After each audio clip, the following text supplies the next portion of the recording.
Assalamualaikum warahmatullahi wabarakatuh. Perkenalkan, nama saya Lili Suryani.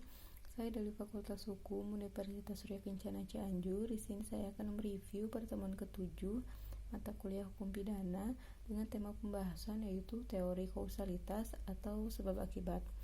Kausalitas sendiri memiliki pengertian yaitu rangkaian proses sebab akibat di dalam suatu kejadian hukum dari awal sampai akhir kejadian, berisi tentang apa yang dilakukan dan apa akibat dari kejadian hukum tersebut.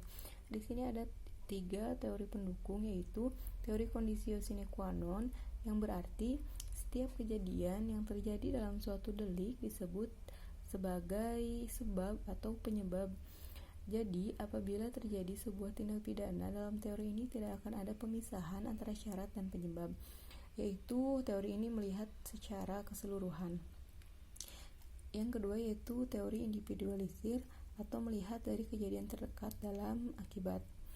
Faktor ini yaitu faktor penyebab adalah hanya berupa faktor yang paling berperan terhadap timbulnya suatu akibat, sedangkan faktor lain dianggap sebagai faktor syarat saja.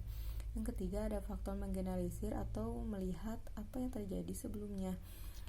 Memiliki pengertian yaitu teori yang dalam mencari sebab dari rangkaian faktor yang berpengaruh atau berhubungan dengan timbulnya akibat adalah dengan melihat pada faktor mana yang secara wajar dan menurut akal serta pengalaman pada umumnya menimbulkan suatu akibat. Contohnya di sini, pada suatu hari seseorang membawa satu jerigen bensin dan tidak sengaja berceceran di depan halaman rumah, dan tidak sengaja pula seorang pemuda membuang rokok yang masih menyala sehingga menyebabkan kebakaran pada rumah tersebut. Sedangkan di dalamnya terdapat sebuah keluarga. Nah, pemadam kebakaran yang dipanggil itu terjebak macet sehingga dia terlambat menyelamatkan keluarga tersebut, sehingga keluarga tersebut tidak terselamatkan. Nah, dari teori conditio sine qua non ini, semua rangkaian kejadian ini adalah sebab kematian dari si keluarga itu sendiri. Namun dalam teori individualisir, rokok dan bensin tersebut kemudian keterlambatan petugas juga menjadi sebab kematiannya.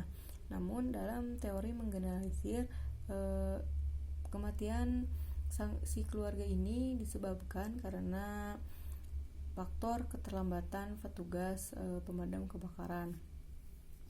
Nah, untuk teman-teman mungkin sekian yang dapat saya sampaikan. Mohon maaf bila ada kekurangan ataupun kekeliruan. Untuk teman-teman yang ingin lebih jelas memahami teori kausalitas ini, bisa mencari di sumber yang lebih lengkap lagi dan mencari contoh-contoh yang lain agar lebih paham. Mungkin sekian dari saya. Wabillahi taufiq wal hidayah. Wassalamualaikum warahmatullahi wabarakatuh.